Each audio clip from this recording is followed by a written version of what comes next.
kaya naman magandang idudulot ng panukalang ito na SOCMED registration. Tanungin nga po natin ang ating Assistant Professor ng UP College of Media and Communication. Very impressive, Attorney Marichu Lambino. Attorney Marichu, good morning, ma'am, and thank you for joining us. Kami po dito sa Balitapatan. Rika and Peter po, how are you? Good morning. Happy Monday. Sa 1 million na po ang subscribers nyo. Hindi lang dito. Okay, tamo na. Kapamilya natin si Attorney. Alam natin yan. Kasama natin dito yan sa paglaban ng ABS-CBN. Di ba, Attorney? Good morning. Thank you so much. Attorney Marichu, so here's another thing that could be boom or bane for the SOCMED vloggers, etc. Ano po ang feeling nyo dito? The social media registration, is it high time we had this? Or would this result in more negatives than positives? Gusto po nating lahat na masawata na po yung mga troll armies at pati rin po yung disinformation. At ang sagot po dito, sir, ay yung tulad ng ginawa nyo kanina nung kinorek nyo yung news script tungkol kay President Trump, kinorek nyo yun, finact-check nyo dahil ang husay nyo, di ba? Yun po dapat ang ginagawa sa social media platforms ay self-regulation at damihan po yung fact-checkers. I-require natin yung social media platform companies. Yun po panukala po ng DICT na permit system. Ito po ay mapanganib pagkat magdudulot po ito ng isang uri ng censorship or prior restraint dahil ang gagawin po nito ay ipapasara po niya lahat ng hindi kukuha ng permit or lahat ng hindi kukuha ng license. At sinabi po ng Supreme Court na anumang uri ng licensing system sa ating pamamahayag ay isang uri ng censorship. Ito po ay nilahat ng Supreme Court sa mahabang linya ng kaso. Kasama na rin po yung Philippine Supreme Court sa Chavez versus Court of Appeals, quoting Justice Tony Carpio na sinabi po niya doon na anumang uri ng licensing sa ating pagpapahayag ay isang uri po ng prior restraint censorship at ito po ay labag sa batas. Iyon. So, kagaya po nung SIM registration, hindi po ito yung cure-all, di po ba? Ngunit, kung ang balanse naman po abay, sobra naman na itong mga trolls na ito, tsaka yung mga vloggers na kung ano mga Vloggers. Vloggers pala. Vloggers ka dyan Oo. Attorney Marichu, your reaction please. Sir, nakakatawa na siyang vlogger. Sorry, natawa ako doon. Sir, ang ating panukala po ay i-require po natin yung malalaking bilyonaryo na social media platforms na mag-empleyo ng mga fact-checkers at sila po yung self-regulation na isasara nila o iwawasto nila, yun pong nagpapalaganap ng disinformation. Ito po yung ginagawa sa maraming bansa na kailangan po, yun pong mga kumikita ng bilyon-bilyon, yung mga social media platform companies, tulad din po ng news media companies, dapat ay kinokorek nila or nire-rating po na this requires more information or this requires fact-checking. Meron pong ganong panukala na merong rating system dapat po yung mga social media platform companies. Hindi po nila ginagawa yun dahil ayaw lang gumastos na mag-employo ng fact-checkers. Ginagawa lang nilang community-based yung pagpa-fact-check. Pero it's high time na dahil malaki naman po yung kanilang kinikita, sila po ay mag-self-regulate at isawata po nila yung maraming troll armies at yung lumalagan ng disinformation. Kaya ito po yung magandang panukala. Panagutin po at gawing self-regulatory yung mga social media platform companies. But when we talk about crime prevention, Attorney, isa rin to sa tinitinan na maaring maging paraan para nga matigil yung mga online na selling, online trafficking, di po ba? Pero tulong ba talaga ito?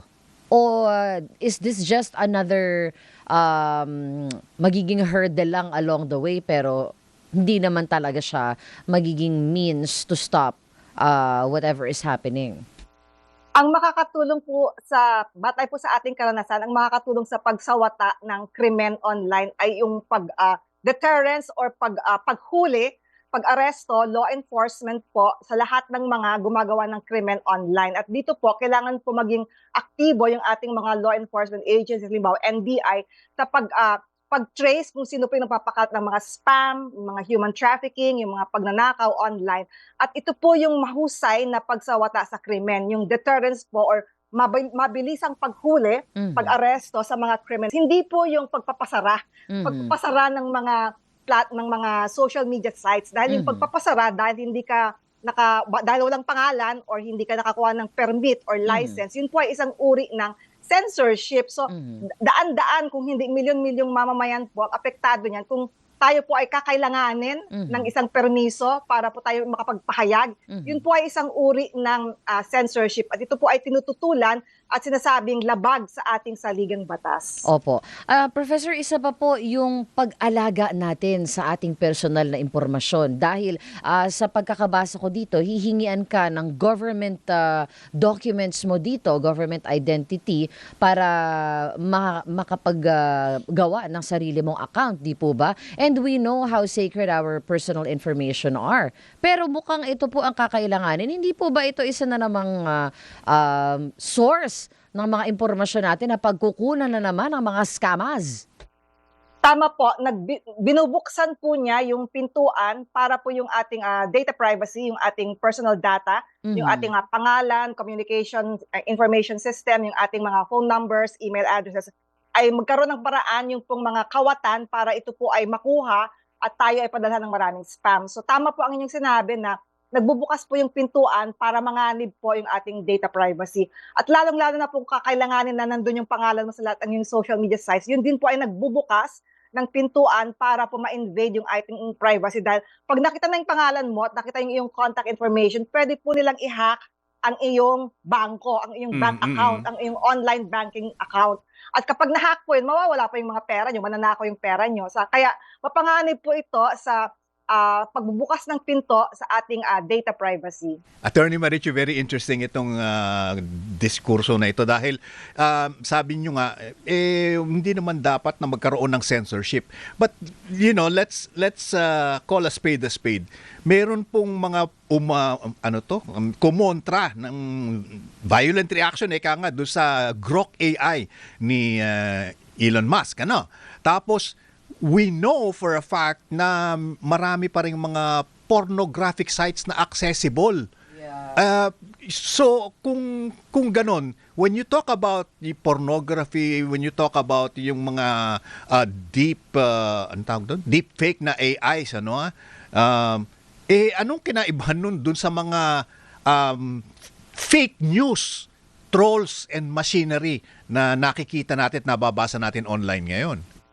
Ito nga po yung ginawa din na dapat ay panagutin po yung mga social media platforms na ginagamit po nila yung AI para po magkaroon ng mga pornographic images. Dahil napag-alaman po na sinadya nila ito na gawing posible na gumawa ng pornographic images para daw po tumaas yung kanilang views. At dapat panagutin yung paggamit ng AI sa pamamagitan ng pagpapadala ng mga demand letters doon po sa mga bilyonaryo na nagmamay-ari ng mga big tech companies tulad ni Elon Musk, na dapat ay palitan yung algorithm para hindi mangyayari na yun pong Grok at iba pang mga apps ay nagagamit para po gumawa ng mga obscene images ng mga, dito mga minor de edad pa yung mga nabiktima nila. Kaya pwede po nating panagutin yung social media platform companies, yung big tech, na magkaroon tayo ng self-regulation para po wag lumaganap yung mga ganitong gawain.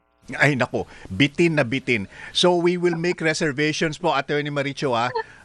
Tomorrow we will do a part 2 kasi opo, kung kayo po ay available, we would love to continue this discussion.